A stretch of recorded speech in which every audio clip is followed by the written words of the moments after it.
Hey guys, right back at you. Happy Thursday and welcome to the Fox 5 Live Zone. It's so funny, I always try to figure out what I'm going to say. In this case, it's right back at you. No, really back at me. Thank you so much for joining us. Coming up on the show today, the latest with regard to President Trump's crackdown on crime. Now a number of folks are crying foul. We'll break it all down for you. Hey, it's back to school time, which means time for a book bag drive. In this case, Councilmember Walla Blagay plans to spearhead one, and she'll join us to tell us all about it. And question, when you check out of a hotel, how do you go about to do it? Do you just walk out, or do you walk up to the counter and hand them your key? It's part of our Thursday Talkers, and we'll break it down for you right here on the Live Zone. But first, how about we break down the forecast? And with that, this guy, Tucker Barnes, joining us right now. Good on day. the LZ. What's up, my friend? Well, we're creeping towards Friday, so I'm in good spirits. Yeah, me too. Yeah.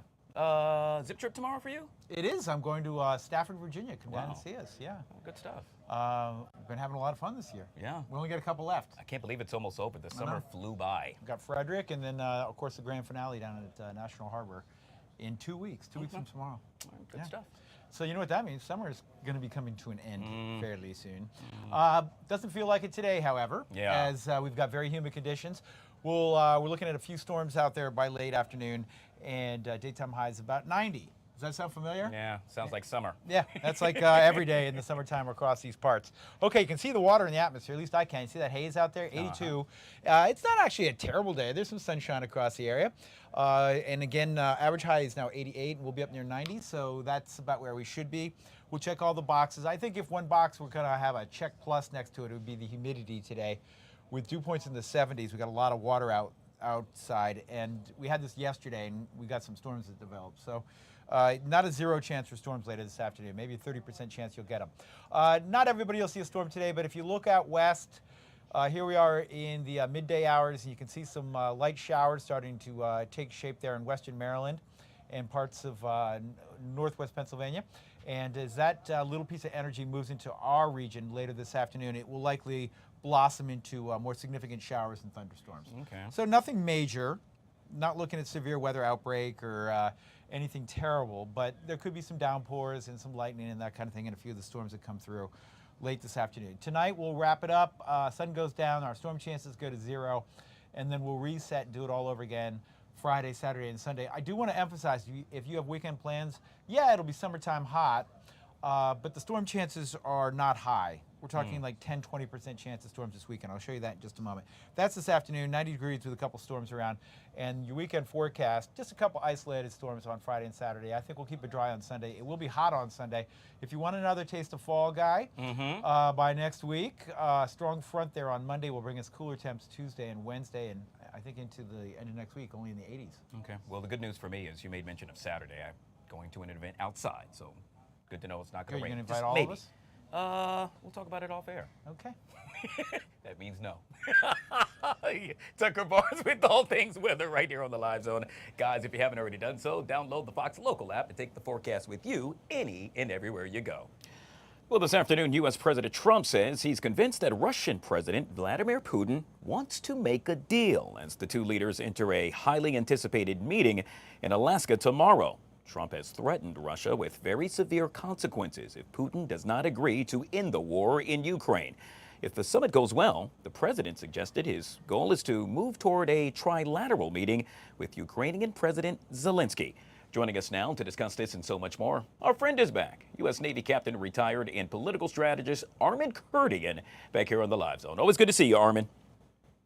Same right back at you, Guy. All right, well, let's jump into this because, boy, do we have a lot to talk about. Armin, the big story of the day, obviously, the Trump-Putin summit on Ukraine tomorrow in Alaska. Now, Trump believes that Putin is, quote, going to make a deal. As for Putin, he said that the U.S. is making, quote, sincere efforts to end the Ukraine conflict.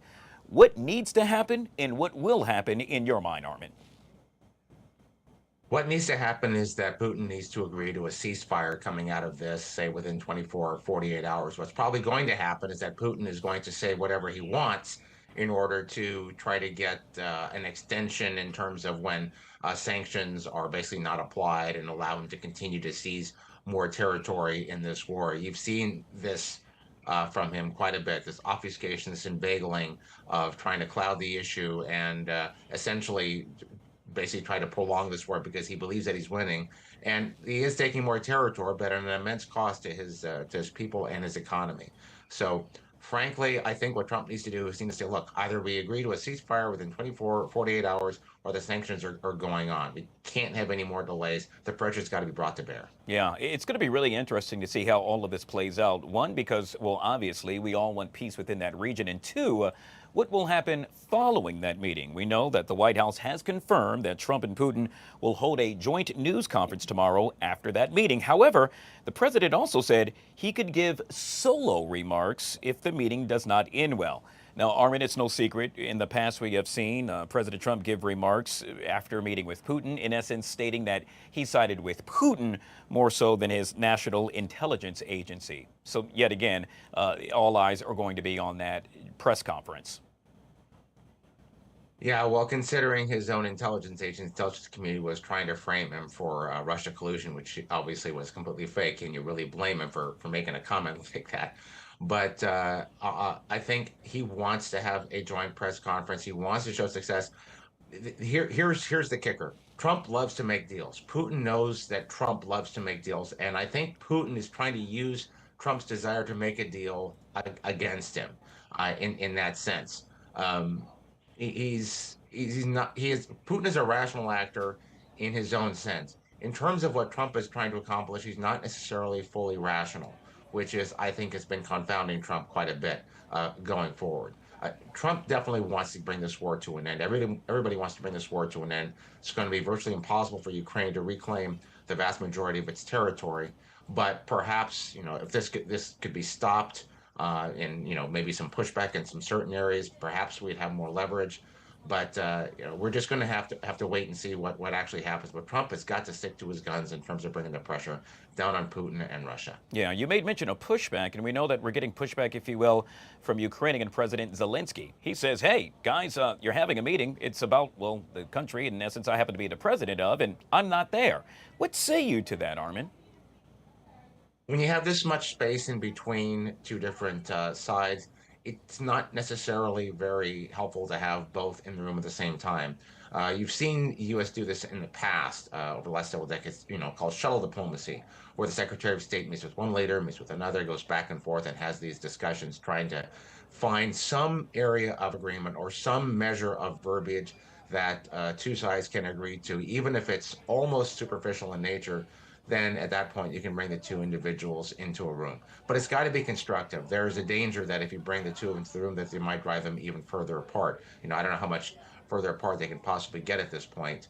I think that's why he didn't bring Zelensky into this summit. I know he wants the two of them to sit down together with the U.S. in the room, and perhaps a larger conference with European allies as well to try to mediate and bring this conflict to an end. Yet again, that meeting between Trump and Putin set to get underway tomorrow. And obviously, we will continue to have all the up-to-date coverage for you right here on the Live Zone. Let's move on to U.S. inflation on the wholesale level, Armin, which in essence picked up steam last month with prices rising by the fastest monthly pace since June of 2022.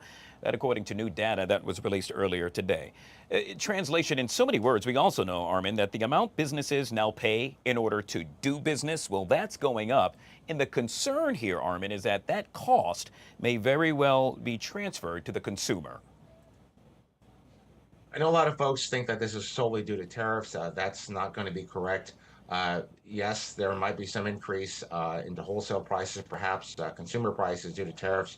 But what's actually been happening and what's been working, especially with what Lee Zeldin's been doing at the EPA, remember, under the Biden administration, Regulation Nation added $1.8 trillion to the cost of doing business in the United States. Those are independent estimates. By unwinding a lot of that work, you're basically going to make it $1.8 billion cheaper to do business in the U.S. So that deregulation, the impact and the effect of that may take longer to percolate through the economy than perhaps the immediate impact of the tariffs. But over the long run, this deregulation is probably the single biggest thing that Trump can do to reduce the cost of doing business, reduce the cost for producers, wholesalers, and the consumer going forward. And if he can just get that done, we'll see these prices coming down and inflation much more under control by the end of this administration. Yeah, all Americans remain on the edge of their seats, if you will, with regard to watching just that happen. We'll end with this, Armin, and that is President Trump has suggested a nationwide crime crackdown. The results have received mixed reaction right here in the nation's capital since the president, in essence, has federalized the Metropolitan Police Department. The question is, do you expect the president to do just that? And that is really have a nationwide crackdown on crime. Only the Democrats get to argue that they want to not have a nationwide crime crackdown because they dislike Trump so much.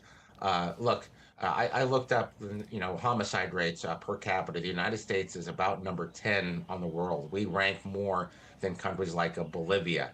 We're just below Mongolia. I mean, this is not a place for the United States to be. And bringing in federal resources to protect law enforcement, to protect federal buildings, and take the load off of local law enforcement is absolutely, I think, the right thing to do. Because let's face it, a lot of these crimes, a lot of these problems are happening in low-income neighborhoods. The individuals that the Democrats are supposedly on the side of and trying to protect. So remember, these federal troops, they cannot engage in direct law enforcement actions, but they can perform some of the missions, some of the tasks that local law enforcement does, so that law enforcement can actually go out and focus on stopping crime and arresting criminals. So I think this is probably a good move, and frankly, I think a majority of the country is behind him. In a lot of our large cities, Chicago, Los Angeles, New York, where we've seen a lot of crime, bringing it down, I think will help everyone. Armin Kurdigan, U.S. Navy captain retired and political strategist, joining us yet again right here on the Live Zone. Always good to see you, sir. You too, Guy. Have a great day. Well, in light of the recent developments involving federal authority over the Metropolitan Police Department right here in the nation's capital, many are yet again crying foul. Among them, my next guest. Jamal Holt is president of the D.C. Young Democrats and a staunch advocate for D.C. statehood. Jamal, good to see you and welcome to the show, sir. Thank you for having me, Guy. Good to see you, too. So, Jamal, it's no secret. We have now experienced several days of Trump's federal takeover of the Metropolitan Police Department. I can tell you each day it seems to ramp up tension, if you will, as we have all seen an increased police presence. My question to you is, what's your response to what you have seen unfold thus far? Yeah, I mean, it's quite disgusting to see increased federal law enforcement officers in our community, in our town, and it feels like we're in a military zone, right? And I think that we keep making these narratives that Trump keeps making these narratives that he's trying to solve public safety, and that's the opposite of what he's doing. This is all about a power grab, and so I often say that our safety is sort of best served when those making the decisions and enforcing the laws are accountable to the people who live here, right? These federal officers that are roaming the streets of Washington, D.C. and sort of targeting communities, they're not accountable to people who live here. They're not accountable to people like me and my neighbors in my community. So it hasn't been a pleasant feel to wake up every morning to see sort of federal law enforcement officers and military patrolling your streets. Yeah, we saw just that with regard to officers and federal officers at that out in droves last night, particularly in the 14th Street, U Street corridor area. A number of checkpoints right there, in essence, immigration status checkpoints, and also to make sure that vehicle, let's say, status happened to be up to par. We saw a number of protests taking place while that was occurring. A number of folks stating, go home, you don't belong here. I guess my question to you, Jamal, is at what point do you think this perhaps could boil over? Will tensions continue to rise? And should they rise, what do you think needs to be done in order to prevent just that? I mean, I honestly feel like we've already boiled over. The fact that we have, we're the only city in this country or the only jurisdiction in this country that's subjected to federal control and federal oversight like this, it makes you feel like you're a second-class citizen. We've already boiled over by having federal forces in our communities that are unfamiliar with our neighborhoods. And that cannot build trust. And I think what we're seeing, even with the situation on 14th Street, is that there's clearly an unequal application of enforcement, where certain communities are targeted more heavily. And that breeds a level of fear and resentment that we're seeing in our communities where enforcement feels selective and biased. it's pretty much undermining the safety for everyone. And I think that's what we're seeing with this. So the fact that no other American city is subjected to this is it's unfortunate. Jamal, you are calling for D.C. statehood. However, the president, don't know if you had a chance to hear what he said yesterday while speaking at the Kennedy Center, pretty much just saying that's not going to happen and, quote, ridiculous. With that, with now knowing that, I'm curious your response to the president saying just that and the likelihood of D.C. ever becoming a state. Yeah, I can say a lot of negative words about the president in moments like now, and I think the through line here is that you're right. Like the call to action here is statehood. That the way we see this through as a country is statehood, and I think whether you're a Republican or Democrat, this is not just about Washington D.C. It's about defending the democratic rights of 700,000 Americans who live here, who serve in our military, who pay the most federal taxes per capita. So my call on the president is to say, if you care about democracy, if you care about the Constitution, if you care about principles of this country, then we should live up to the ideals of those countries and of this country, and that means making DC the 51st state. So the president can preach all he wants about what he believes DC, the direction DC should go in, but the only direction that we're going in is towards statehood. Well, and with this, Jamal, and that is with regard to the president federalizing the Metropolitan Police Department. Do you think that they need additional resources in order to combat crime? And if so, obviously, I would assume you do not agree with the way the president has gone about it. I mean, I think whether or not NPD deems that they need more resources has always been something that's debated between our mayor, council, and our community. But that's where the debate should stay. The federal government and the president should not have a say on the local things that we decide to do.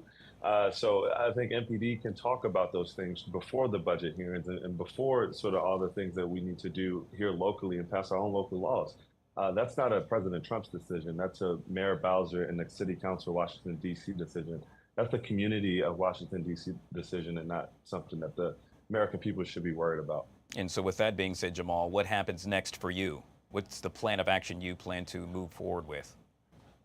Yeah, so we as DC Young Democrats, we know that we have to rely on other Americans to put forth this fight. And we have been charting the path and sort of working with young Democratic chapters across the country to start working on things like phone banking and calling their congressional members to vote no against the idea of a 30-day extension, but also to educate people across this country around the importance of DC statehood. So we have some stuff cooking up with New Jersey, Virginia, and a few other young Democratic chapters across the country. But we're looking that there is light at the end of the tunnel, and we will see democracy be full if we believe in it. Jamal Holtz, yet again, president of the D.C. Young Democrats and a staunch advocate for D.C. statehood. Truly appreciate you being on the show, sir. Thank you, sir. Thanks for having me.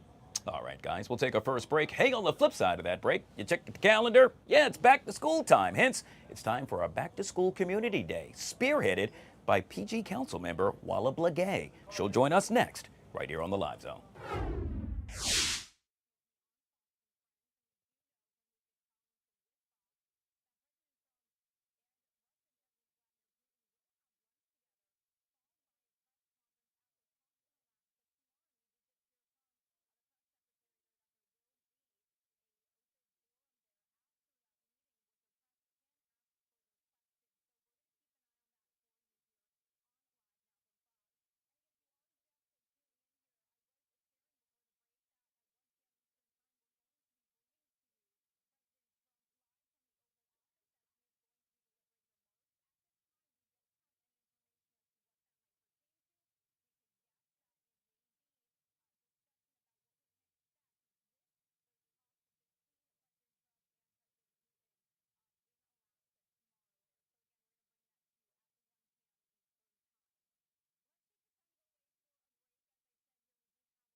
All right, guys, back here on the Fox 5 Live Zone, you are taking a live look at the White House, where just minutes ago we got word that President Trump will discuss a presidential proclamation honoring the 90th anniversary of the Social Security Act. That's due to happen at about 1 o'clock. When that does happen, we'll take you there live right here on the Live Zone. Well, as summer comes to a close, it's time to gear up for a new school year, and that means, well, it's almost time for back to school. And with that, it's time for a back to school community day. Today, we're excited to share all the details about this amazing event that brings our community together to support students and families. Joining us to discuss this and so much more is, hey, she's back, Prince George's County District 6 Councilmember Walla Blagay, back here on the Live Zone. Ms. Blagay, always good to see you. Welcome back to the show. Thank you so much for having us and really keeping the community informed. It really means a lot. No, but of course, it's my job to do so. And so with that, I want to make mention what you're doing with regard to your job, and you do it oh so well, and that is spearheading a back-to-school community day set to take place this upcoming Sunday, 1 to 7 p.m. at the Marlowe Furniture parking lot. That's in the heart of Forestville, Maryland. Everybody knows where that happens to be. Everyone. Councilmember Blagay, I hate to ask why, because I know why, and that is you love to give back, but why and what do you hope to accomplish while doing so? Well, this is a critical time. We have a lot of federal workers who've been laid off. A lot of people have been laid off, and not just federal workers. People realize we have a bigger group of federal contractors that have been laid off. So when it comes to back to school, these are expenses that many of our families cannot pay right now to give them their kids the support that they need. And we don't want them to feel hopeless. We are providing support. We have up to 3,000 backpacks that we're giving out, and we're encouraging people to sign up. Reach out to my office, sign up, and we want to see you there on Saturday from 1 to 7 o'clock. We will have enough. Not only will we have the supplies, we also will have Department of Health there. We will have screenings there, immunization checks, all of those things to really get the family everything they need at a one-stop shop. And I got to give a shout out to Asia, who we work with here, and this was actually her event, and we're collaborating, and we do appreciate the collaboration. Yeah, Councilmember, I just want to make sure I heard this correctly. The event takes place on Sunday, correct? Sorry, it's not Saturday, Sunday. There's Okay. too much going on. Well, no, It hey, is Sunday from 1 to 7 o'clock. And we do have more backpacks. We are lining up backpacks. We have a lot of supporters that want to help and give back. So we're asking people to sign up, and it will be at the Marlowe Furniture parking lot right there in Forestville, right next to the gas station. All are invited. It's not just limited to District 6. We did get that question quite a bit. We want everyone in the county to come up. And we also have Sugar Bear performing, which is exciting. So we will have fun things for the kids, all of those things. So we just ask everyone to come out. But if you need, we tell people there's no shame. At this point, this is a community. It takes a village. We are a village. Come out, sign up, get the supplies. Must bring your kids with you, and they will get book bag and supplies. So we're encouraging people to come out, and we'll see everybody on Sunday. Yeah, this is a major event. By the way, we can't say Sugar Bear without saying ow. Ow, right. But I love what you're doing here, and I'm thinking back to my time back in the day when, book bags, they're not cheap.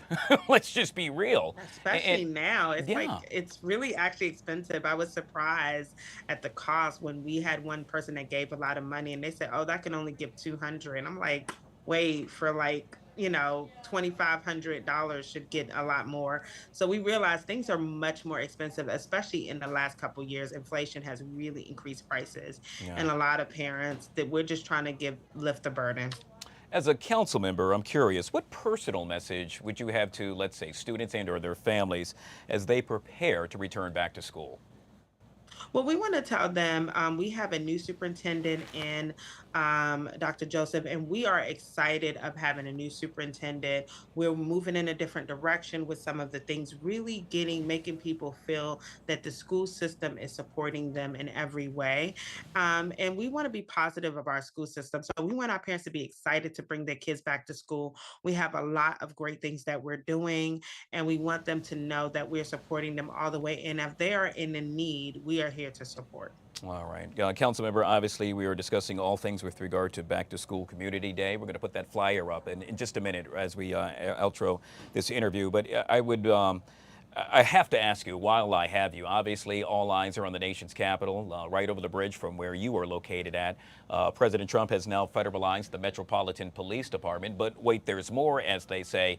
In this case, I want to focus on the homeless, and we know that the president has made mention that they will ship the homeless out of D.C., and I can tell you now, a lot of concern, if you will, happens to be surround where they will be shipped to. Prince George's County, that's come up. And so I'm curious, with that being said, your take on that and or your response. First of all, the federalizing of the force in the district is really unprecedented and really a power grab. We are really frustrated. At this point, we work closely with the district. Understand we have a lot of issues along district lines for Prince George's County, and we work with the local police department to solve crimes, to address a lot of the issues for our bordering areas. So right now, we want to make sure we have people who understand. A lot of the people, the National Guard, all of the people that they're using and bringing into the district, they don't know law enforcement. They haven't done the type of work on the ground. They don't know the community. They don't know the criminals and some of the things that they've been done, the perpetrators behind some of these crimes. They don't know them. They don't know the history. So we are concerned of even that part. We have to decide how is that going to work going forward.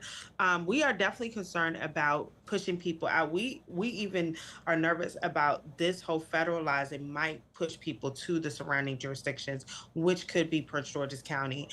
So we are looking at that. I know the chief of police and his team are strategizing. We really cannot take influx of homeless to come to our county. We're already dealing with finding places for the homeless that we have in the county to go. And that's been one of the biggest issues. We don't actually have all of the shelter space that they have in a district. We didn't have that traditionally in a county, and we're even looking now. We are trying to replace the men's shelter. We're trying to create another shelter. We're getting some pushback for the community. So now it's really just not the time. Yeah, And not we also have we have a silent homeless population growing in the county because many people are homeless, but they're moving from place to place. And we're trying to figure out ways to have them a permanent area. Well, obviously, we will continue to keep a very close eye on just that. In the meantime, we will celebrate all things with regard to going back to school. Yet again, you see it right there on your TV screen. It's Back to School Community Day this upcoming Sunday, August 17th, 1 p.m. until 7 p.m., hosted by my girl, Asia. By the way, she's going to join us tomorrow right here on the Live Zone with a Awesome. performance by Sugar Bear and well, the amazing woman who's joining us right now on the Live Zone, Councilmember Walla Blagay, all of which will be there showing up and showing out this upcoming Sunday. We appreciate you stopping by the show. You. All right. You have a good day. Thank you bet. so much. All right, guys. We'll take a quick break and we'll be right back.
All right, guys, back here on the Fox 5 Live Zone. It is now 2 minutes past the bottom of the hour. Yet again, at the top of the hour, 1 o'clock, we are expecting President Trump to actually discuss a presidential proclamation honoring the 90th anniversary of the Social Security Act. When that happens, we'll take you there live right here on the Live Zone. Of course, the other big story right here in the nation's capital happens to surround President Trump's federalization of the Metropolitan Police Department. Concerns from D.C. residents now growing as that federal takeover continues. Protests erupting in Northwest D.C. last night as federal officials set up vehicle checkpoints. Joining us to discuss this and so much more is Marlo Greer, federal discrimination attorney, back here on the Live Zone. Ms. Greer, always good to see you. Welcome back to the show. Always great to see you. Wow, what a topic that we have going on here in D.C. I have friends and family in D.C., and I will let you know that they are concerned. They are very scared about what's going on right now.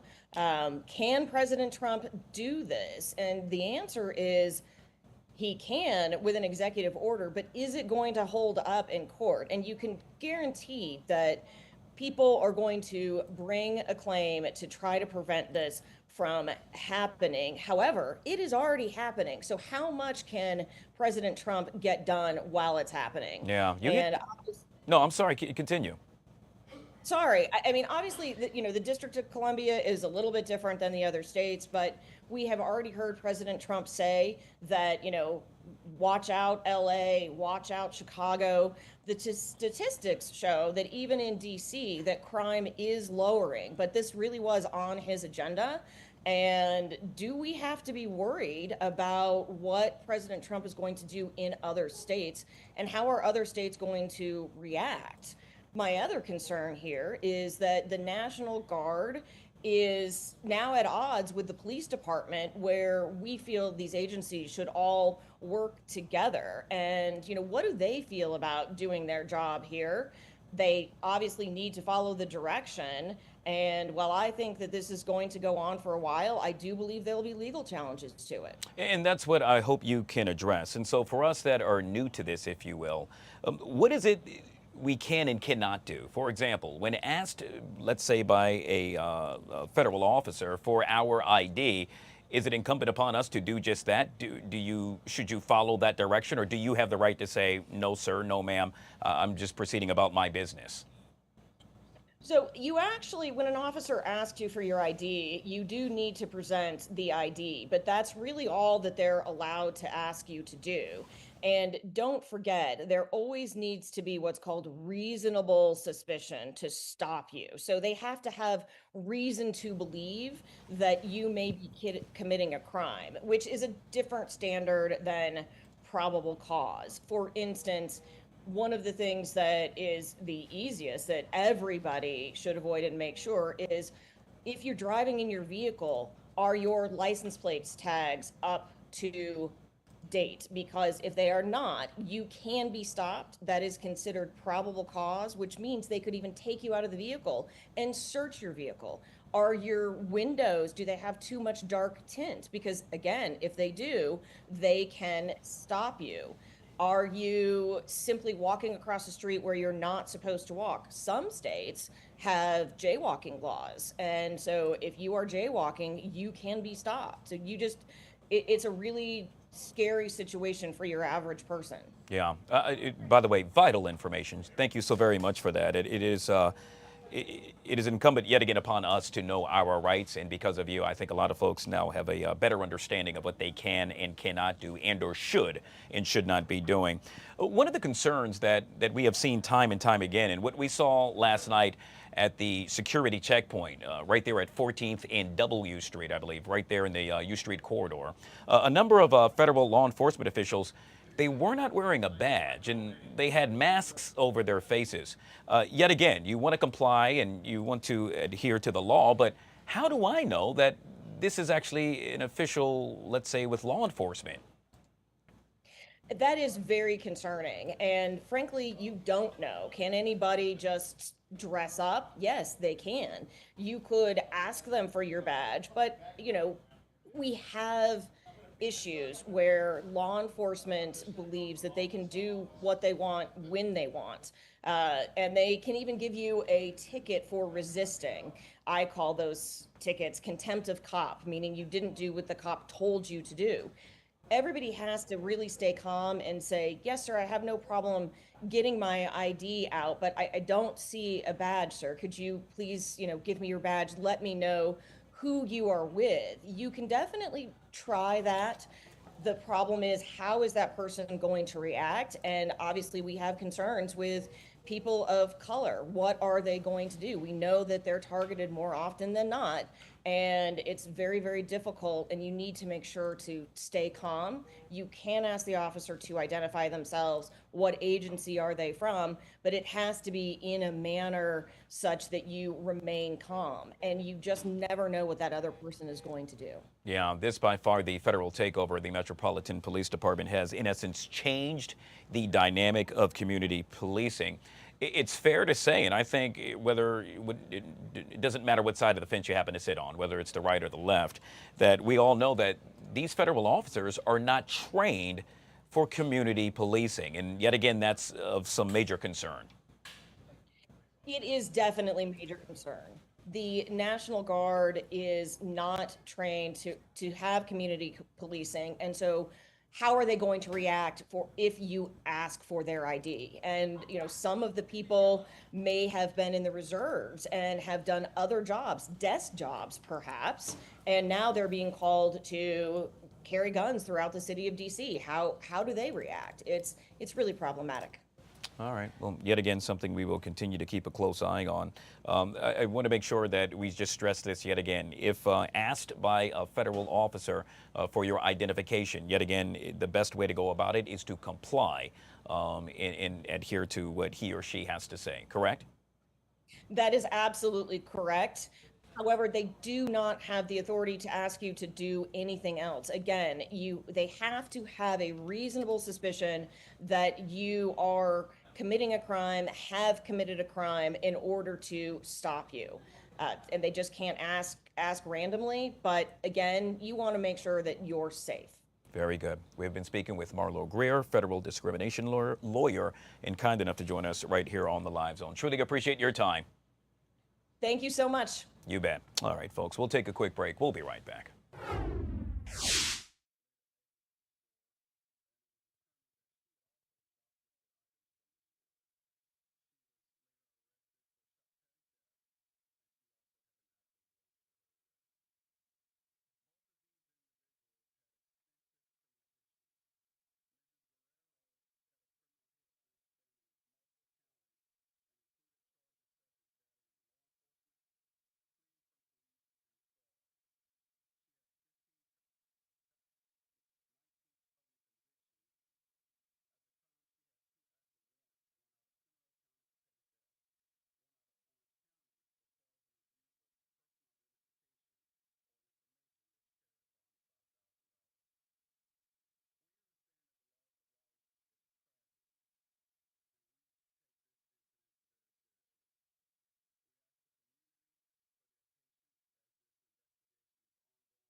All right, guys, back here on the Fox 5 Live Zone. Well, today, more than 700 cyclists from across the globe will cross the legendary world's greatest finish line in New York, the triumphant finale of Bike for High. A 2-day, 180-mile ride that raises millions for High Lifeline, the international support network for children and families facing serious illnesses, crisis, and loss. Joining us to discuss this and so much more is Rabbi Simcha Scholar of High Lifeline, joining us right here on the Live Zone. Good to see you, Rabbi, and welcome to the show. Good to see you. Thank you for this opportunity. Oh, I got to tell you, I am so excited about this. This is just, every now and then you need a feel-good story. And I got to tell you, today it happens to be one of those days where you all are providing us with just that. For folks that are crawling from under a rock and are hearing about this for the first time, first of all, shame on you. But second of all, do tell. What's this all about? Well, Guy Lifeline is an international support network for sick children and their families. We maintain many offices throughout the United States and throughout the world, where we supply significant concrete services to help families going through crisis or trauma. And one of our prize projects is Camp Simcha, which is a camp for children with cancer and a camp for children with other types of disabilities. So we are dealing with approximately 30,000 people a day. The camps deal with approximately 1,000 kids a summer. And these are children that are very ill. We have literally a hospital within the camp. And some of them are on active chemotherapy. Some of them are so ill they're taking their last breath on this world. And we're able to give them the time of their lives, and we're able to give their families a respite. And most of all, we're able to change their attitudes, where they feel like a patient and we make them into a child. And that metamorphosis of a patient to a child is sometimes the difference between victory or defeat. When someone has the confidence, the self-esteem that they need and they want, they will fight on. And Bike for Chai is one of our greatest fundraisers. It's probably the biggest cycling event, fundraising cycling event in the $1 million, with 700 cyclists that are, training throughout the year, trekking over 180 miles.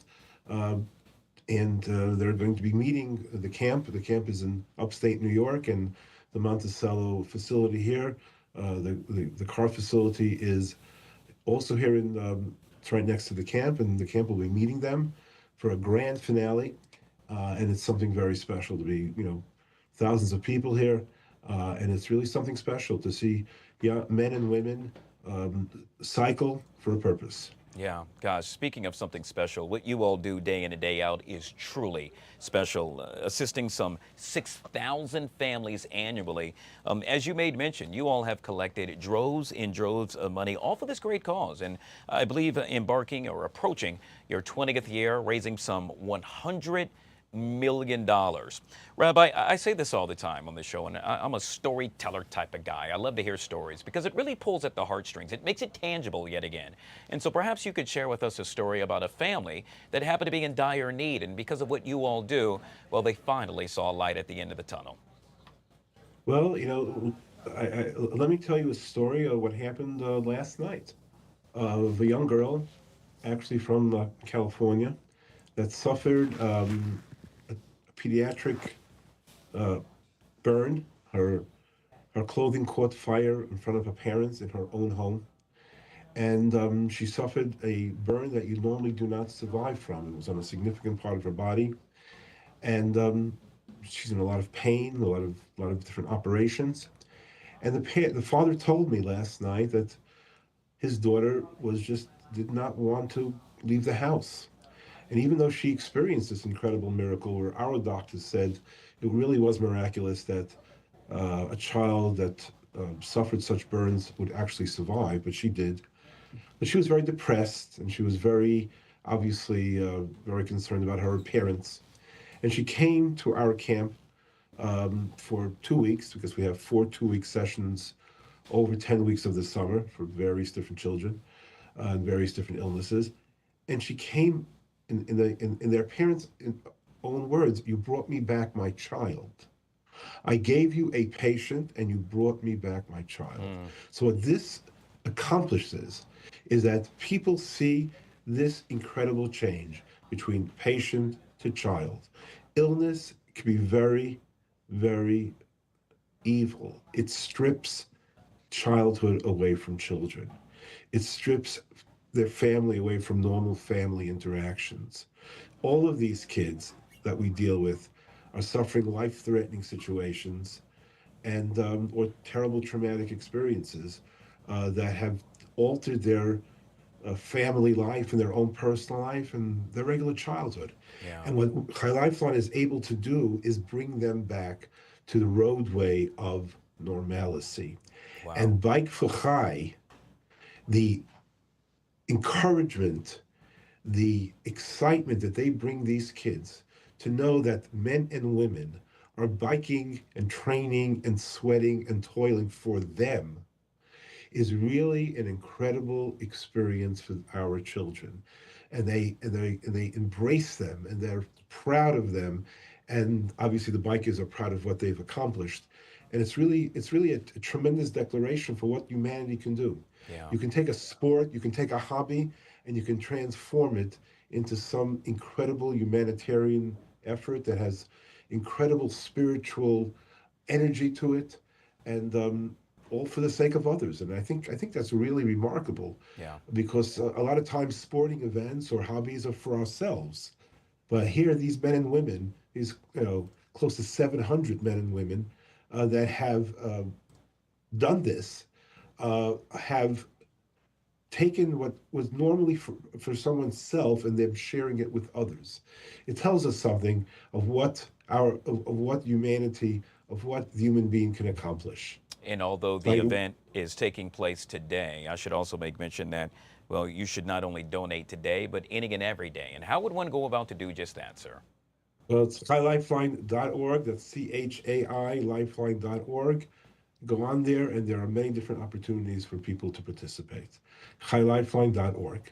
Easy. And we can use every dollar because all of our services are free of charge to everyone, and throughout the country, throughout the world, wherever we have regional offices.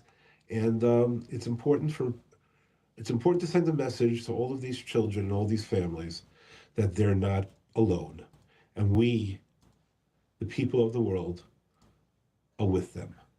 Rabbi, keep up the great work. Thank you for giving Thank back in a you. major way. We truly Thank appreciate you. it. You're welcome, sir. Yet again, it is all about Bike for High. They are celebrating in a major way in taking care of families that are truly in dire need. We'll take a quick break, folks. We'll be right back.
All right, guys, back here on the Fox 5 Live Zone. We are 8 minutes from the top of the hour. Yet again, a reminder, President Trump will discuss all things with regard to Social Security with a presidential proclamation honoring the 90th anniversary of the Social Security Act. That's due to get underway at about 1 o'clock. We'll take you straight to the White House when that happens.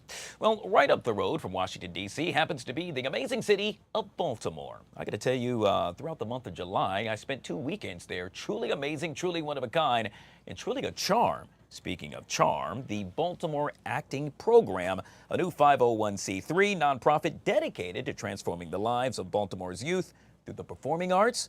Well, guess what? They are proud to announce their official launch. Joining us to tell us all about it happens to be, well, he really needs no introduction, actor, producer, playwright. I could just go on and on. How about the man himself? Yes, Jay Evans, joining us right here on the Live Zone. Jay, good to see you, my man, and welcome to the show. Good afternoon. How are you? I am doing amazing. Congratulations. Job well done. The Baltimore Acting Program, it's official. Yes, it is. Thank you so much. And so with that being said, for folks that are hearing about it for the first time, do tell, how did this come to be? At what point did you just say, you know what, I really want to make sure that this happens, and now it's all come to fruition? Well, it's all about the youth here in Baltimore City. We just wanted to build up the next kid, the next generations of filmmakers, producers, actors, and things of that such nature. And so with that being said, obviously you have used acting as a tool for, let's say, personal growth. Can you share with us how you plan to do that and install that in, let's say, the youth you're going to be working with? Yeah, acting is like every day of life. They use acting for be able to go on a job interview, be able to talk to people, be able to communicate. And acting is really a way of life. And like I said, it's all about the youth here in Baltimore, put them in a better situation. Yeah, but it not only puts them in a better situation, correct me if I'm wrong, but it really allows them to process emotions. And, I could tell we're somewhat of the same age. I'm thinking back in our day where that whole Right. processing emotions thing, yeah, probably could have done a better job with that. Absolutely. And it helps them to calm down, to just do different skills, build personal growth within each other, just to learn who they are, you know what I'm saying? So they can have a father figure or, a role model in their lives. So this program gives them the opportunity to do those things. And so what's been the response thus far? They always say the proof is in the pudding. In this case, what are the folks that you get a chance to chit-chat with saying about this actual program? Well, we started about 6 months ago. This summer we gave 2 open houses of free acting for the kids, which went very well. They learned some new skills and new things, and the acting classes are starting back up in the second week of September. You can go to the BaltimoreActingProgram.org and register. And with that being said, obviously, I would always assume that you're looking for a hand to not only contribute, but to really help out. And what I'm getting to is that the community overall, if they want to step up, show up, and show out, how would they go about to do so? Yes, so we are a 501c nonprofit. We're taking donations. We're taking scholarship money, volunteers. However they can help, they can reach us at the BaltimoreActingProgram.org, or I can be reached on Instagram, the Baltimore Acting Program. Easy as 1, 2, 3. We truly appreciate what you're doing. This is just such a great program, especially, yet again, I know summer is wrapping up. I know kids are going back to school, but it's something that Absolutely. parents can Yes. really focus on by making sure their kids stay busy. Remember that, Jay? That was Yes, so important. absolutely. Right. And Yeah. thank you so much. I really appreciate everything. But of course, yet again, the one and only, as I like to call him, Che. It's so funny when you just have one name, when you just use your first name, that means you're truly the man. And so in this case, I'll just say Che. Joining Absolutely. us. Thank you so much. You're welcome, right here on the Live Zone. Of course, it's all about the Baltimore Acting Program, a new 501c3 nonprofit dedicated to transforming the lives of Baltimore's youth. We'll take a quick break, guys. We'll be right back.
All right, guys, back here on the Fox 5 Live Zone. We are 1 minute away from the top of the hour. Hey, it's all the rage, all the talk of the town. In this case, we're talking about the brand new Spike Lee joint, Highest to Lowest. Our own Kevin McCarthy got a chance to sit down with the cast. New mixes of mood music. I need a theme. Theme music. Wake up, y'all. The king's here. Got to pay back. Buying back, stacking his records. It's a lot of money. There's more to life than just making money. It's integrity. There's what you stand for. What you think? I think you gotta be a little crazy sometimes in this world to get what you want. King David, now ain't this something? I got your full attention now, huh? You finally listening to me. Somebody's got Trey. What do you mean somebody's got? Somebody's kidnapped our son. It's music obviously being a big theme of this film. I think music in your careers, in the films that you've made, has been used as a character in the movies you've made. It's a leading character. Terrence Blanchard's score in Malcolm X, Michael Giacchino's score in The Batman. Those are characters in those worlds. When you look back at all the movies that you've made, which movies come to mind first when you think of the power of music that was used in those films and how it complemented the performances that you did as actors? Well, obviously, off the top of my head, I think of Mo Better Blues, just because we were playing music. As an actor, that's what I think of. One of the reasons I went right to Spike Lee when I got this script and pleasantly, not surprised, but happy about knowing his love affair with New York, and then seeing that realized on film was beautiful music itself. For you, Jeffrey, do you think other films you look at in your career that the music speaks to you the most? I'd say Cadillac Records for the same reason, because we were singing and they were playing. I mean, those were some old school Chicago and Mississippi dudes laying it down. My good friend Steve Jordan was the musical director. That was the reason that I did that movie. He said, I'm doing the music, and I was kind of on the fence about whether or not I was going to be in the movie. And he said, and you're singing. I said, what? I am? I said, okay, all right, with you, I'll do it. So yeah, that music, it's also because it's the blues. And that music sits so kind of central to me. And also because of my respect for those men, for Howlin' Wolf, Muddy Waters, I think they're just like superheroes, cultural superheroes. So yeah, I'd have to say that. One of the themes of this film is the idea of the music business, right? And the idea of business versus art. And when you look at movies are a movie business, but there's the artistic side and then there's the business side of it. As actors, when you're looking at roles to take, where is that balance for you of the business side? You want a movie to do well, you want it to make money, you want to make money, and then the artistic side of you as artists. I'm so glad you asked, because August 15th, you can help the business side of this film by going to this piece of art. This piece of art. Now, Apple doesn't need the money. A24, it might be good business. You don't need the money. I just want the money. So go to a theater near you. No business, no show. It shouldn't even be called show business no more. From now on, we're going to call it business show. Deuces. August 15th. I think he left Kevin speechless. Highest to lowest yet again. Denzel Washington. Hey, I'm with him on that one. There's no business like business show. I'm serious. As Denzel Washington has said. I just want the money. Just wants the money. The two of them together, no misses. There are no misses. Good stuff. When it comes to them. Producer Grizz now joining us with all things coming up later on tonight on Do You Like It or Not, beginning at 7:30. And I can guarantee you a lot of folks are liking Taylor Swift, Producer Chris. Yeah, I kind of felt like I was coming on to the show last night at a little bit of a disadvantage because I don't know whether you are aware, but last night she stopped by the New Heights podcast to talk to her boyfriend Travis Kelce and his brother Jason all about not only her new album, but their relationship. She revealed the cover, as you see right there, The Life of a Showgirl, and they talked about so much. It was a nearly 2-hour podcast that started at 7 p.m., which means viewers only had 30 minutes before I came on the air. 10 million people have watched in the however many hours it has been since it dropped on YouTube. At one point last night, 1.3 million people were watching simultaneously the live premiere. And we throw around phrases like breaking the internet a lot these days, thank you, Kim Kardashian, but they literally did, because the podcast had a technical glitch at one point and they had to fix it and then let everyone know the rest of it was back up live and streaming. Now, when it comes to the album, like I said, she revealed the cover. We already knew the title, but she also dropped some more details about the recording process, when you can get your hands on it, and how many tracks and who will be featured on it. So it's her 12th studio album. Remember, she made the announcement at 12/12 on August 12th. Last night on the 13th, she showed off that there will be 12 tracks on the 12th album. One of them features Sabrina Carpenter, who also opened for her on the Eras Tour at one point, and they also have a connection that goes back years and years and years. She recorded it while she was on the road. Not only wrote it, she also recorded it, I should say. So she wrote it and recorded it while she was on the road in Europe for the Eras Tour. She says this is a much more, for lack of a better phrase, it's going to be a much more upbeat album compared to the Tortured Poets Department and some of her previous works like Evermore and Folklore and things like that, because she is at a happier point in her life. And some of that credit goes to the man who was sitting next to her during that podcast, her boyfriend, Travis Kelce. She also talked about their relationship, how this podcast means a lot to her because he basically used it as his own private dating app to put out the call that he wanted to meet her and date her. And that's how this whole relationship started in the first place. So it seemed only right to join him and talk about this next stage in her life. They also talked about their obsession with sourdough bread. You may have seen some pictures of an otter floating around out there for some reason.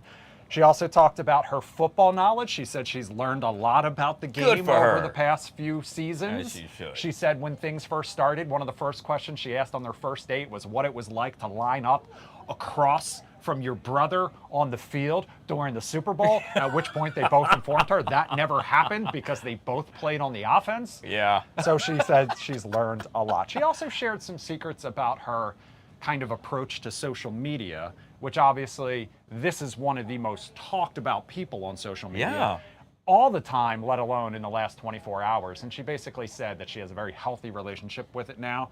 And one of the smartest things she ever did was disabling the comments nearly a decade ago. Really? On all of her social media, because she basically made the comment that your energy is a luxury and you don't need to waste it on people that don't matter. So dropped a lot of gems. Like I said, a full 2-hour podcast. The Swifties wanted to break some records in addition to breaking the internet last night. But so far, more than 10 million people have tuned in to see what she had to say about this new album and more. And listen, it was one of the most personal sit-downs she has done, not only in a long time, but also just because of who she was there with. They're basically family at this point. So it was actually really nice to watch. And I know a lot of people did watch, like I said. You know what? I'm going to check that out. I'm not the biggest Taylor Swift fan. I mean, I could maybe tell you one song, but when you just said what she said about the whole energy thing. Dropping some gems. Dropping some gems. That is awesome. Honestly, it's just nice to see two happy people, too. Yeah. You know, and Jason Kelce, he's just there being the loud guy that he is, and he's just kind of fun as well. Speaking of celebrities, Leonardo DiCaprio. Yeah. You know the man. He's 50 years old. Right. But he gets a lot of flack for dating, let's just call a spade here, younger women. He kind of had a reputation of never dating anyone over the age of 25 or whatever it is. But no one really ever asked him how old he felt. Really? Until now. Huh. And do you know how old Leonardo DiCaprio feels? I'm going to take a guess, and he'll probably say like 30. 32. Really? 32. The That was 50-year-old close, man wow. feels 32. That's one of the topics we're going to talk about tonight on Do You Like It or Not. Do you like the idea of this older man dating younger women? Because he says he feels emotionally younger than he actually is in his age. Because, to be honest with you, so do I. Well, I don't think I could get away with dating 25-year-olds, if I'm being honest with you. Nor would I even want to. What do we even have to talk about? Yeah, you're happily married there, buddy. Happily married. Not only that, this is one of those stories that drives people crazy all the time, and I have very strong opinions about it. Okay. But AAA is out with a new study on the proper way to park. Ooh. Do you pull in head first, Oh, or gosh. do you back in? I know people have very strong opinions Yep. about this, and AAA is now ending the debate. They have a definitive answer. I'm not going to tell you what it is. Oh, man. You got to tune in. That's what you call the tonight. tease. And do you like it or not? Also, scan this QR code. Join me in the Lion Zoom room and let me know whether you like their answer or not, because I do not. Okay, I'm going to tell you do because not. I won't be on the show. I will watch the show. I might call in if I All can. right, I would love that. I'm backing in. And then I would love to, okay. Backing in all the way. Don't tell me. I'll find out with you tonight. 7:30. 7:30, right here on Fox Local and streaming live on YouTube. Good stuff. Producer Chris joining us right here on the Live Zone. Truly appreciate you, Thank my you. man. We'll take a quick break, guys. We'll be right back.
All right, guys, back here on the Fox 5 Live Zone, you are taking a live look just outside of the Oval Office at the White House, where any minute now we are expecting President Trump to emerge from those double doors to the right of the camera there. And when he does so, he will actually have a presidential proclamation honoring the 90th anniversary of the Social Security Act. This was due to get underway beginning at 1 o'clock, but as is the case pretty much each and every time during a press conference, it starts a little bit late. When it starts, we'll take you right there to the White House, right here on the Live Zone.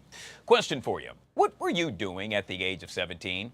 Did you get a chance to probably do some important stuff? Important stuff defined by hanging out with friends, going to the mall, going to watch a movie. Not the case with my next guest. He is doing that and so much more, giving back in a major way. You see, he happens to be the CEO of Be Empowered. Now he's spearheading a back-to-school event. His name, Miles Davis. His age, 17 years old, and he joins us right here on the Live Zone. Miles, good to see you, my man, and welcome to the show. Thank you. Thanks for having me. How you doing? I'm doing great. First of all, kudos going out to you. I can tell you at 17, I don't think I was partaking in an interview on TV. And if so, it wasn't for a good reason. You were doing amazing things. And in this case, you really wanted to focus on giving back in a major way. For folks that are meeting you for the first time, how did all of this come to be? Yeah, so I started my clothing brand in 2020.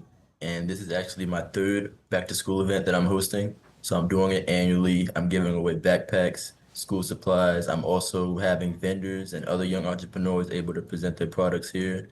We're going to have a live DJ, artist performances, and of course, the chess matches, as chess has always been a part of my life. Yeah, and I'm so glad you touched on that. I remember as a kid, my dad taught me how to play chess. We would start a game, and if I can recall, I think it would take us a week or two to finish. It's not one of those games where, I mean, you could, but I'd make a move, he'd make a move, then we'd leave. Then I would come back. And I'm curious, you have done oh so well at that.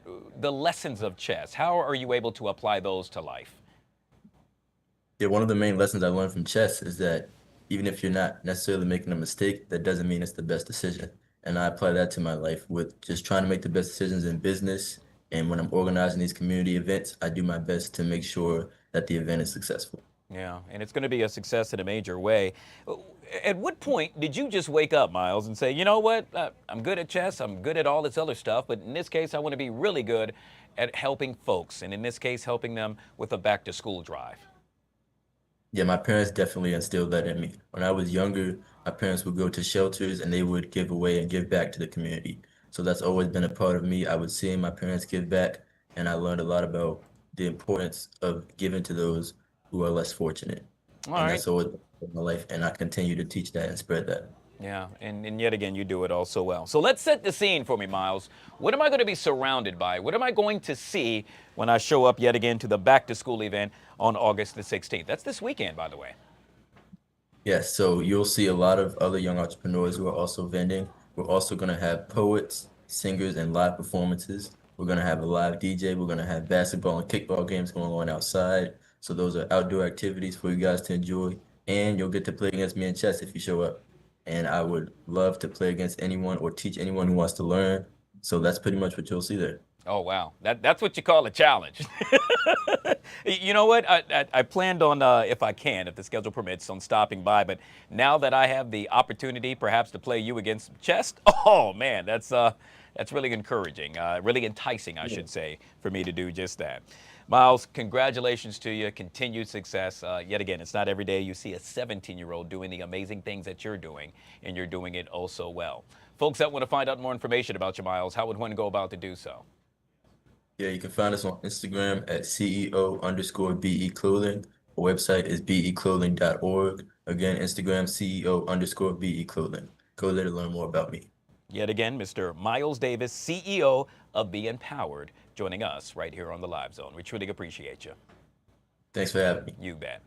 All right, guys, following a couple of stories here. Yet again, we are awaiting President Trump to emerge from the Oval Office, or perhaps it will take place in the Oval Office. We're not sure, but he will have a presidential proclamation, if you will, honoring the 90th anniversary of the Social Security Act. As we await for that to happen, let's take you now to labor leaders and Texas Democrats as they unite against the president's redistricting plan. Tried to do this before. This is something that they talked about before the president got into power.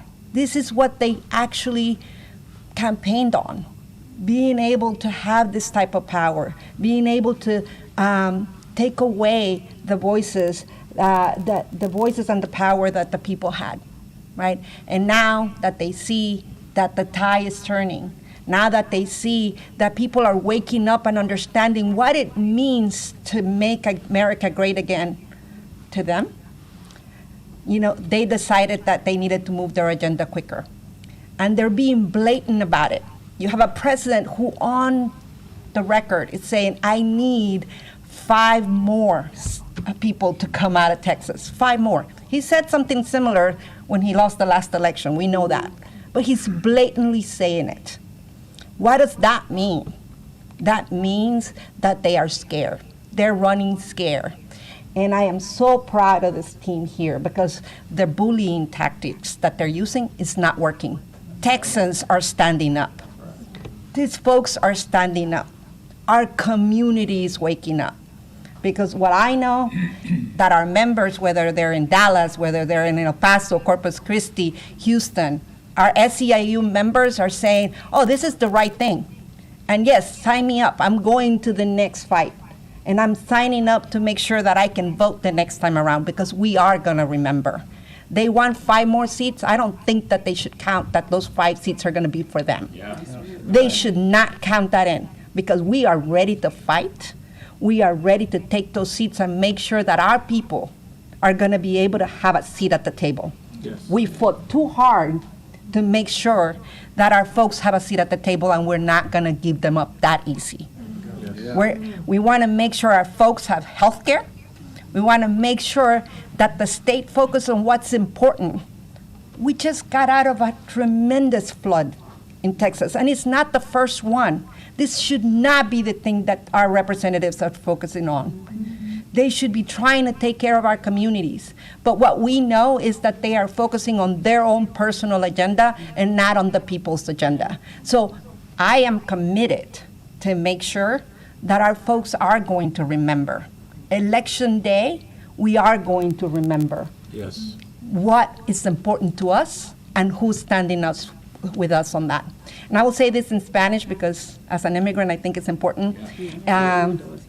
Mi nombre es Elsa Flores, soy la presidenta de SEIU en Texas. Tenemos muchos miembros que son inmigrantes que van a ser impactados por esta decisión que tomó el Estado de decir que quieren hacer un mapa diferente. Sabemos que este mapa lo único que está haciendo es quitándole la oportunidad a nuestras comunidades de tener una voz. Sabemos que hasta ahora, cuando queremos ir a hablar con una persona que nos representa, muchas veces, si no encontramos a alguien que nos escuche. Pero con las personas que están detrás de mí sí lo hemos encontrado. Nos escuchan y pelean por una agenda que es mucho más justa para nuestra comunidad. Así que vamos a pelear, vamos a seguir peleando para asegurar que no perdamos esa voz, ese voto que nos cuesta tanto recibir en este país. Así que muchas gracias a todos por estar aquí, muchas gracias a todos los representantes por esta pelea. Me inspira y nos inspira a todos nosotros para seguir adelante en la pelea. Muchas gracias. And I am bringing in, and I am really honored to bring Representative Chris Turner from North Texas to be the next speaker. Thank you. Thank you so much, Elsa. We are so grateful for the support and the partnership of our friends at Texas SEIU and the Texas AFL-CIO. Thank you all so much for your support throughout this endeavor. And, you know, it is an honor for me and for all of us, I think, that we are here talking to you today in this House of Labor in Chicago, Illinois. You know, labor in this country knows something about throwing a punch, knows something about fighting back, about resisting, about taking a stand even when it's tough and you're outnumbered and the odds are against you. And we in the Texas House Democratic Caucus have drawn inspiration from those pioneers in labor and what the battles for working men and women in our state and across this country over centuries, because that is what we're doing in resisting, in fighting back, in throwing a punch, in sending a message that we're not going to let you get away with this without a real fight. And that is what this effort has been about. And it has produced results. We have created a national conversation, national outrage about what is happening in Texas at the behest of a corrupt president and his DC billionaire insiders. That's what's happening. For those of us in Texas, it's about our constituents. It's about congressional districts where Black and Hispanic and Asian Texans have repeatedly demonstrated their ability to elect a member of Congress who represents their values and who will advocate for our communities in our nation's capital. And that's what's at risk, and that's why we're fighting so hard, because we've come too far in making some degree of progress, not enough, but some degree of progress to see that minority communities in Texas have some level of fair representation in Washington. And we're not going to let Trump and Abbott rip it away without a hell of a fight. And a lot of the pundits I know like to break this down as just Democrats and Republicans fighting, just typical partisan stuff. That's not what this is. You know, think about my district. I represent Arlington and Grand Prairie, which is right in between Dallas and Fort Worth, to give you a frame of reference. The people in my district, they are working Texans, working Americans. They're building trucks at General Motors plant in Arlington. They're building the F-35 at Lockheed Martin in Fort Worth to keep our nation safe. They're handling bags at DFW Airport, which is the economic engine of our region. They're teaching our kids in our public schools. They're caring for our fellow Texans in our hospitals and in other healthcare settings. They're building our homes, our office buildings, our roads. And why don't they get to have a voice? Why don't they get to have a chance to decide who they want to represent them in the U.S. Congress? So we're here for them, we're fighting for them, and we're so glad to be in this fight with our friends at SEIU and the AFL-CIO. And next, I want to bring up Erica Bland Durosimi. He's the Executive Vice President of SEIU for Healthcare in Illinois, Indiana, Missouri, and Kansas.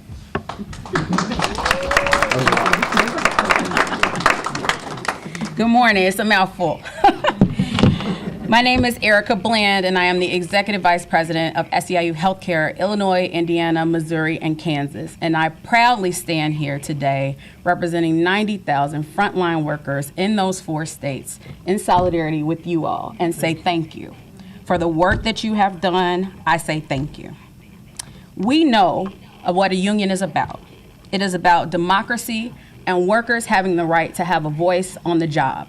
And that is no different than what this fight is about. It is about democracy and voters having a right to have a voice in the democratic process that governs their lives. And in this very moment, that is what is under attack. As union members, we know that bosses are a lot like the billionaires that align with Donald Trump. They want to use the power that they have and the money and the resources that they have to take more from working class people. And we say, not on our watch. You know the union saying, when we fight, we win. We're fighting right now, and we are gonna win. Yeah, right. So now, Republicans in Texas, the same folks who were happy to be a part of passing the big ugly bill and stealing health care from 17 million people and funding attacks on immigrant families, are trying to steal people's right to have a voice. They're doing it because they know that the reckoning is coming very soon in the midterm elections, and they don't want to face the consequences of what they've done in this bill. But fortunately, there are plenty of people who are willing to stand up and say, we're not going to do this. They're going to take bold action as they have been, and what we say is one day longer and one day stronger. So they are going to continue to stay out to make sure that workers have a voice and to make sure that this process is respected. Every generation has a fight that they face, and this one is no different. This is our fight, and we're in it to make sure that united workers and labor and electeds make sure that working families, no matter where they live in this country, have a right in this democratic process to be able to vote, to be able to have someone who represents them from their district and not have a diluted and gerrymandered district. Yes. On behalf of my members, I say thank you for the fight, for staying strong. We are here to support you in whatever way you need to make sure that we can continue to have the safety net that we have, continue to have the programs that support and uplift working families. We are very clear about what happened with the big bill, and what they want to do is finish the job, and we are not going to let them finish that job. So this is what John Lewis called getting in good trouble. We are about getting in good trouble, and we are going to do everything that we can to make sure that the voices of working class families. All right, yet again, Texas Democrats addressing Trump's redistricting plan. That will continue to unfold throughout the next hour or two. We'll keep a close eye on that. Speaking of the president, let's take you now live to the Oval Office, where in just a second, President Trump will discuss a presidential proclamation honoring the 90th anniversary of the Social Security Act. Let's take a listen in. Country, anywhere in the world, I think you're hearing it from a lot of people, not just from me. We're doing very well in so many ways, and the gentleman on my right, we recruited him. We tried to get the best person. We got a man that you'll hear in a second has done an amazing job with respect to Social Security. He's running it, and he's running it like nobody ever even dreamt possible.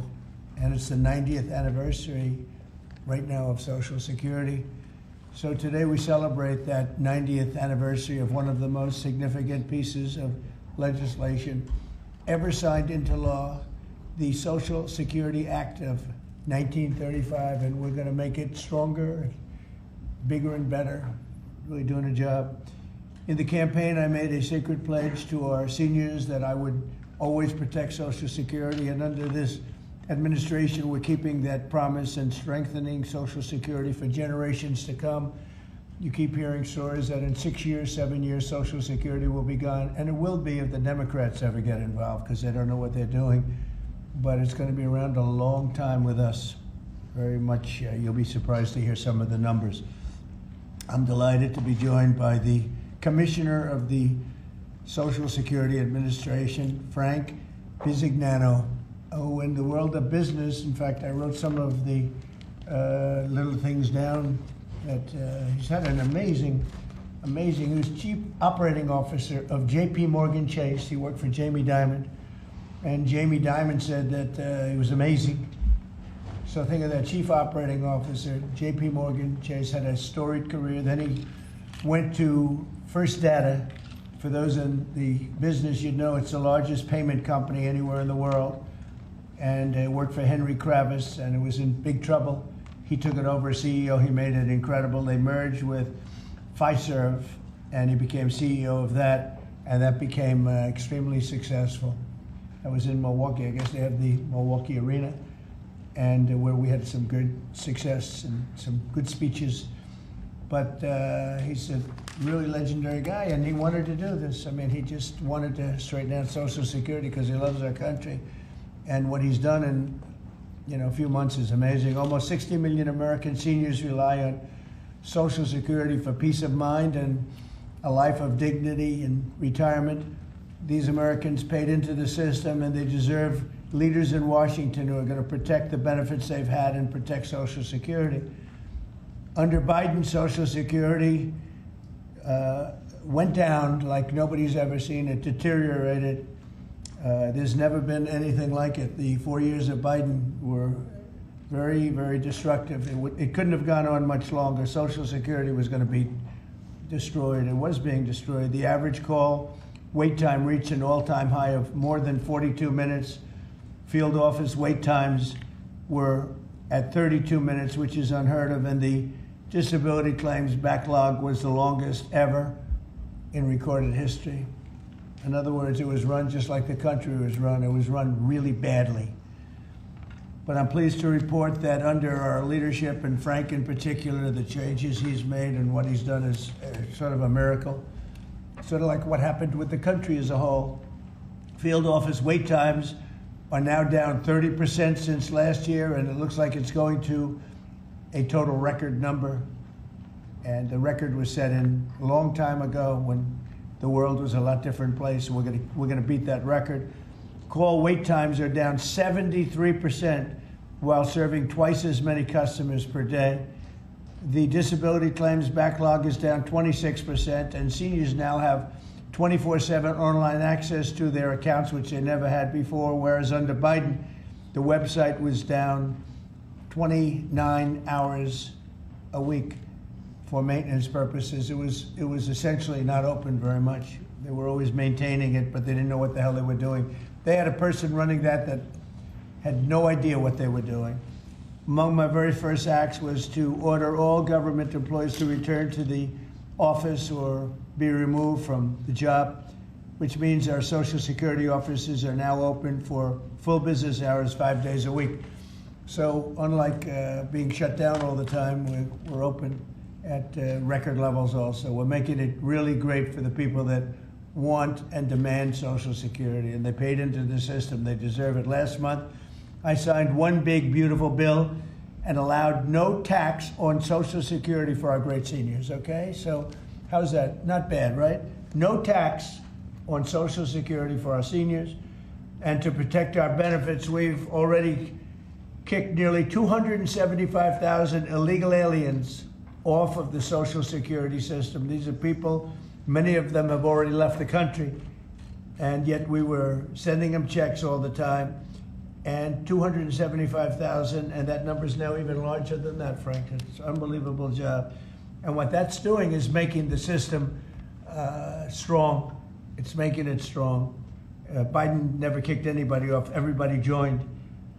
And we're carrying out historic deportations to remove many more illegals committing Social Security fraud. It's the Social Security fraud that was taking place at levels that nobody's ever seen.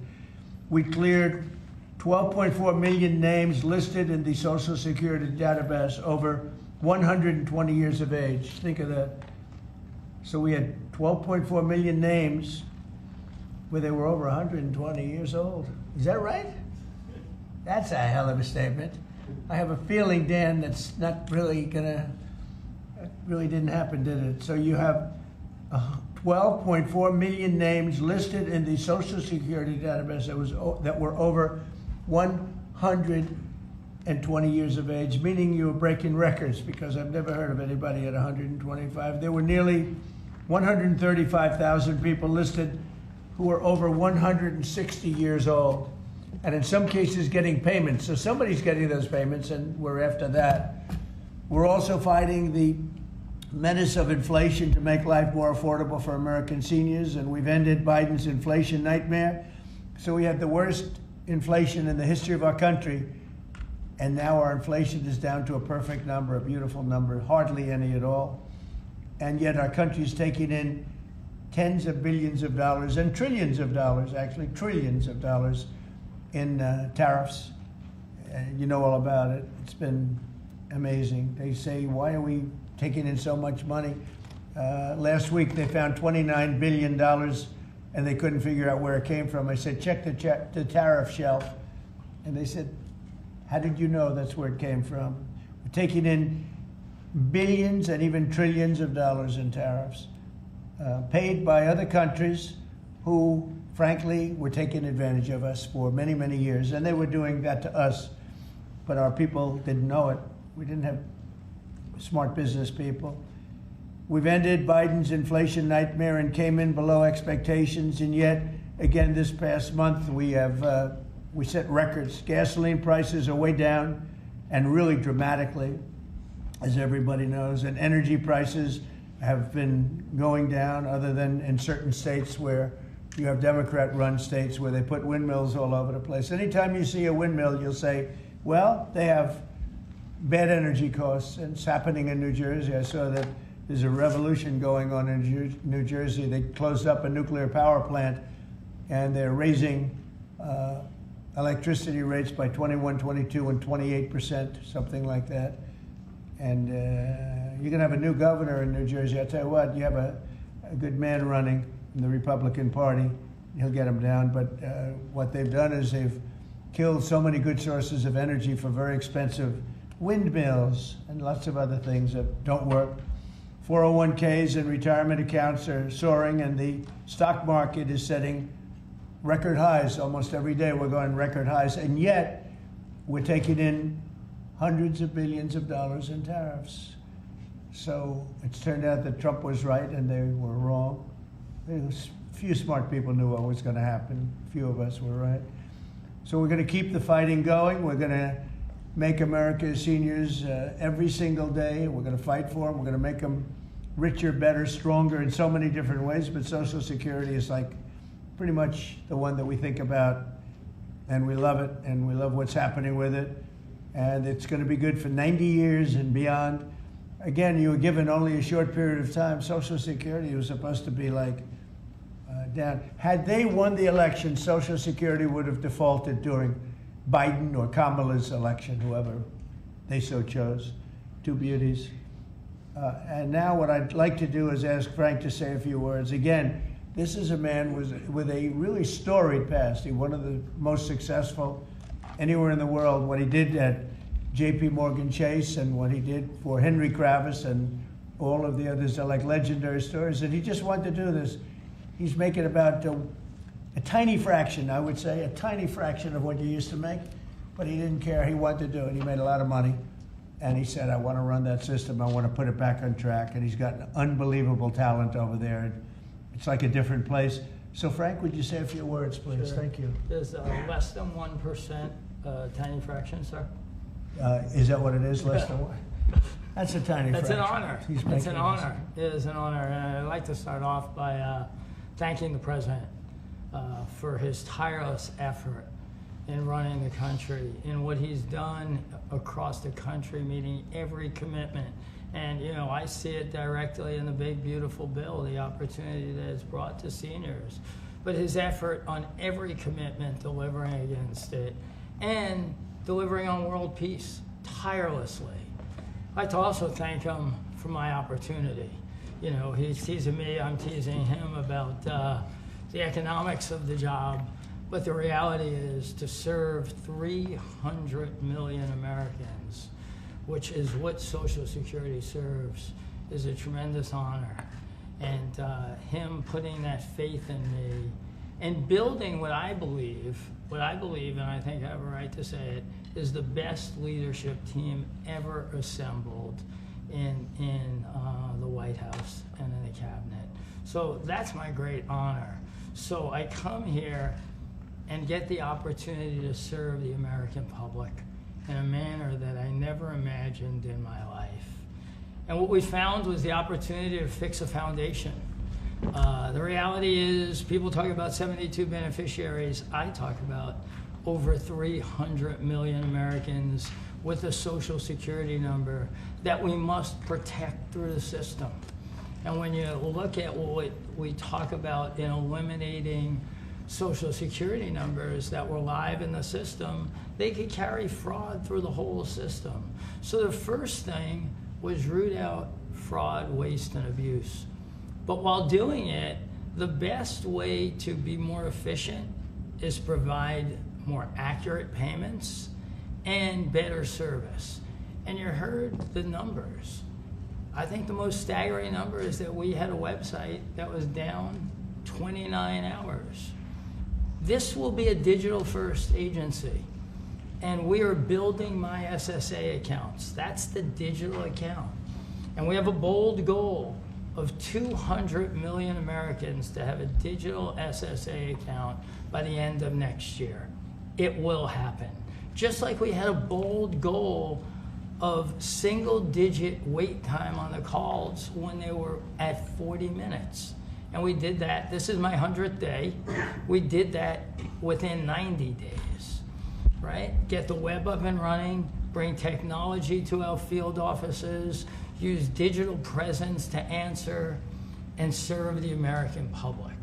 That's the job. When we do all that, then we'll really know the answer to if we have a hole, right? I was presented my second week on the job with $18 billion in errors by the Inspector General. It was public. In less than a month, we solved $9 billion of it. So that's the type of swift action we can take, right? You see the things like the big, beautiful bill for the seniors. You see better digital services. You see field office wait times down. If you make an appointment to have a field office visit, it now happens in 6 minutes. Unprecedented. We are serving more people and delivering more than was ever delivered before in a manner with the highest possible quality, and we've just begun. You should expect this to be a great digital-first agency. My commitment to make this happen is as deep as the president's commitment to make the world a great place. And you see the fabulous job happening here across America and what he's doing in the world. You should expect Social Security, just like the president. I thank him for making America great again. It's happening. Social Security will be great again. You have my commitment. Thank you, Mr. President. Thank you very much, Frank. I'm going to sign the new proclamation, please. Sir, this is a proclamation both commemorating the 90th anniversary of the Social Security Act, the signing of the Social Security Act, and also the incredible accomplishments of your administration fixing and promoting and safeguarding Social Security. And it also obviously mentions the fact that as part of the One Big Beautiful Bill, a vast majority of our senior citizens are no longer paying taxes on their Social Security benefits as you promised in your campaign and as you delivered for the American people. That's a big factor, isn't it? Huh? Yes, sir. That's great. I think they're very happy about it, too. They're very happy about a lot of things. Good job, Frank. Thank you, sir.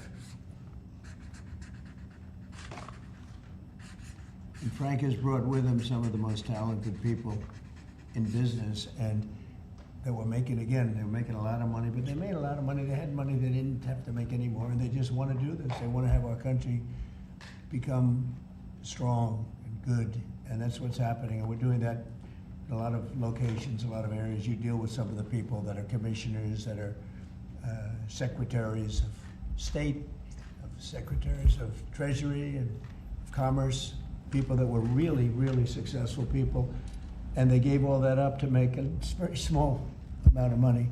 They don't even consider it a fraction. You say 1%, less than 1%.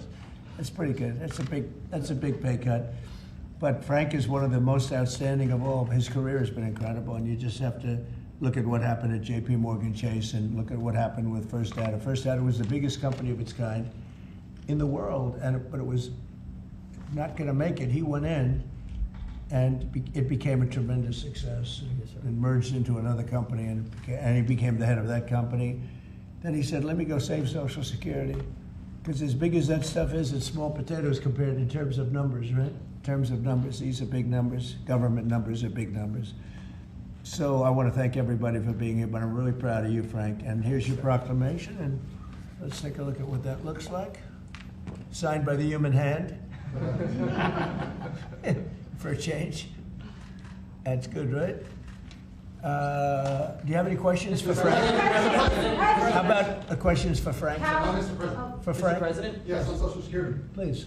First and foremost, this was a major campaign promise that you had. 2023, it was one of the first Agenda 47s that you put out. It was titled, We Must Protect Medicare and Social Security. Why was this important for both of you to get done, and given the fact that it'll impact millions of lives?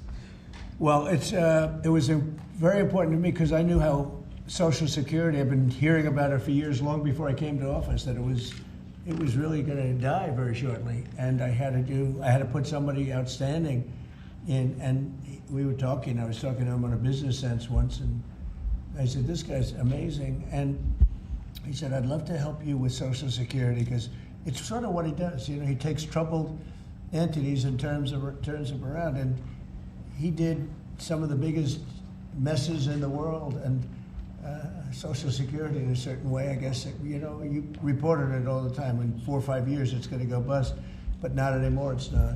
And he's got it turned around so well. The proclamation helps. All of the things we've done help. And he's finding such tremendous fraud where we have illegal aliens. We have people that don't even exist on Social Security now. They don't exist. And what it does, it makes it totally secure and powerful for the people that are on it and need it. And we're very proud of the job he's done, one of the best.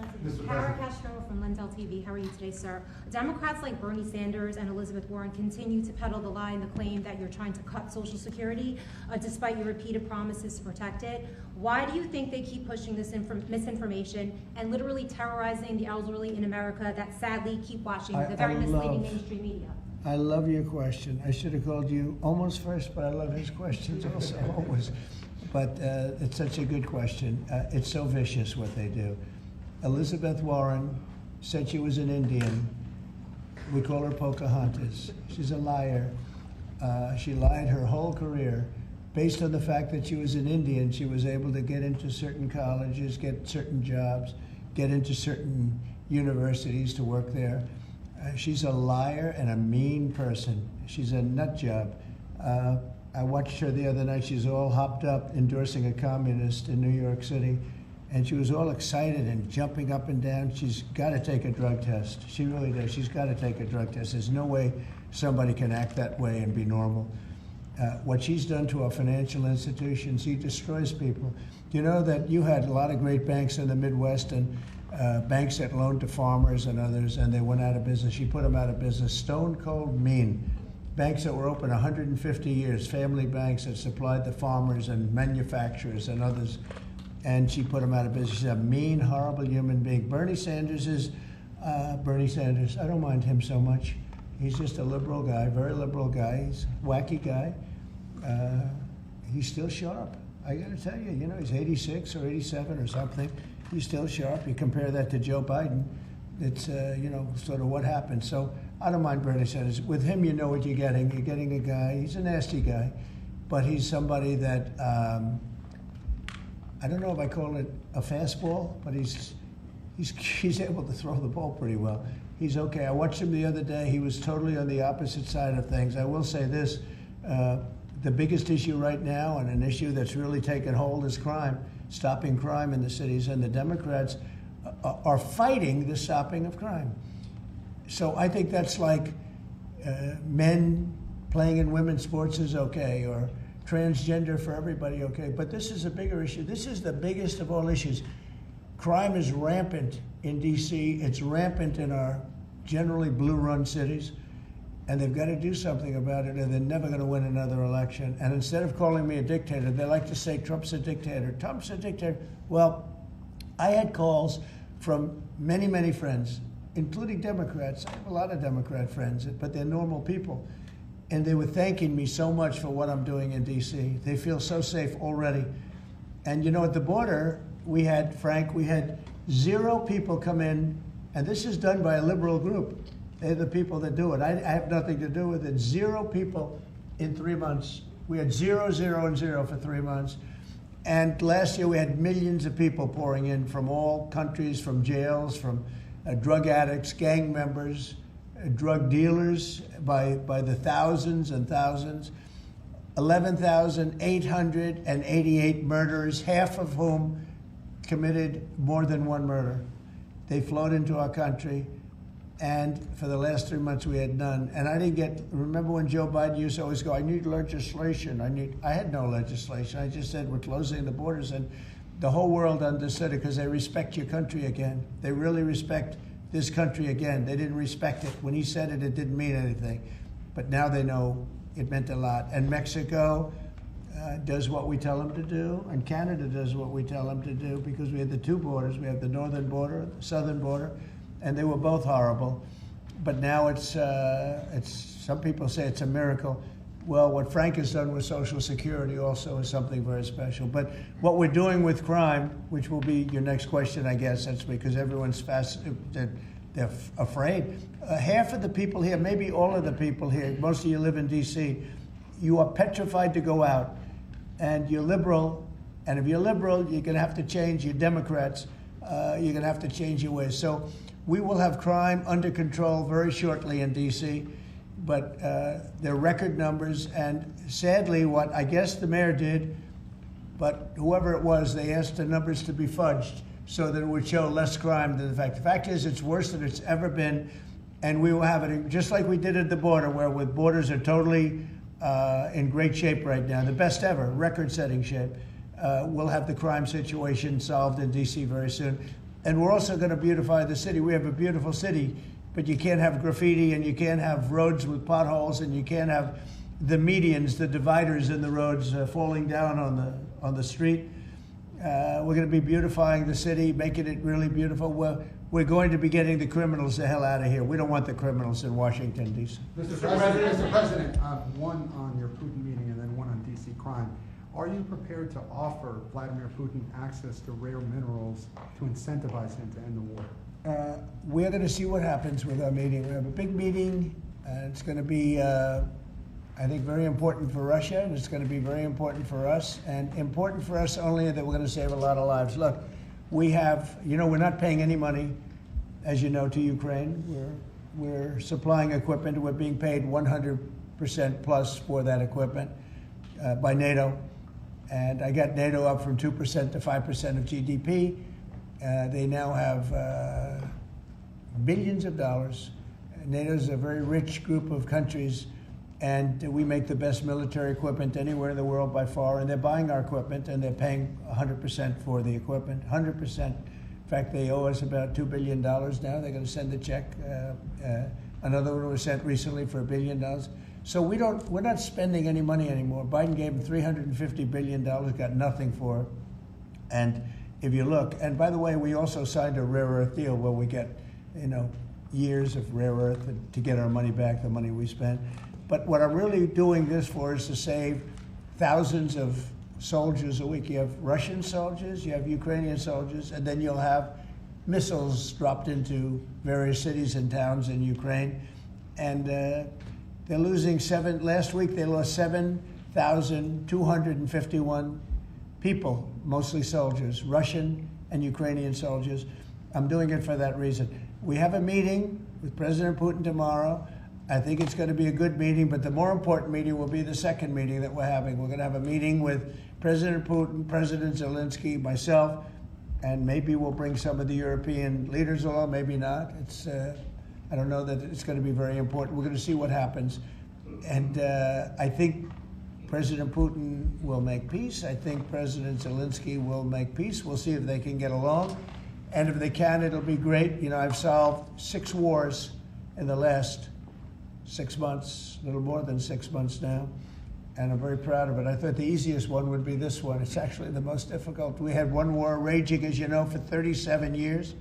One in the Congo with Rwanda was raging for 31 years. We solved 6 of them, made peace, not just solved them, we made peace. If you look at Pakistan and India, planes were being knocked out of the air. 6 or 7 planes came down. They were ready to go. Maybe nuclear, we solved that. I thought this would be maybe an easier one. It never made sense, this war. It would have never happened when I was president. If I were president, this war would have never happened. But millions of people have been killed. And I'm there for one reason, to see if I can solve. This was Biden's war. This isn't my war. I want to see if I can stop the killing. Yeah. Rare earths, do you plan to offer him access to that at all? We have great rare earth.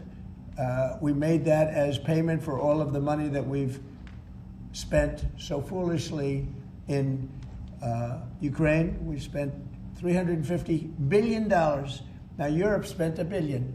That's a lot of money. They spent $100 billion. That's a lot of money. But we shouldn't be spending a lot more money than them, and they understand that. And I think that's maybe why we're not spending money anymore. We're not spending any money. They're paying us for everything. So people are shocked when they hear it. They don't even understand. They don't even write about it. But we're not spending money, but we are spending a lot of time trying to get the war solved. If we can get the war solved, we'll be very happy. As far as rare earth, that's very unimportant relative. I'm trying to save lives. And on DC crime, sir. On DC crime. Do you have a message for the Democrat lawmakers like Nancy Pelosi or media who are saying, after living here for many years, that there is no crime and you're trying to start a new news cycle? It's another reason why the Democrats lost the election in a landslide. They lie. It's just lie. Look, the crime is very bad. I think they'd be much better off saying, we want to help President Trump with the crime because it's an epidemic. It's a tragic situation. It's the worst it's ever been. And we want to help President Trump with the crime, as opposed to, he's a dictator. He's a dictator. People are so happy to see our military going into D.C. and getting these thugs out. As you know, we arrested a lot of people yesterday. We arrested a lot of people today. We're getting people that have arrest records that you wouldn't believe. 28 arrests, 15 arrests, brutal, brutal people. And we're going to have to do something about this cashless bail, because people shoot somebody, they kill somebody, and they're out on the street in less than an hour. Now, that's when it's all started in New York, in Chicago, Los Angeles. You take a look. If we didn't go to Los Angeles to help this incompetent governor and a mayor that doesn't know what the hell she's doing, if we didn't go to Los Angeles, you wouldn't have a big part of it burned down. The other part of it would have burned down too. You would have not had, I don't think you would have been able to have the Olympics. We have the Olympics. I have a lot at stake with that because I'm the one that got the Olympics. I got it in my first term, and I was saddened because I got it for what would be my third term, okay, which turned out to be second term. And the Olympics, it's a great honor.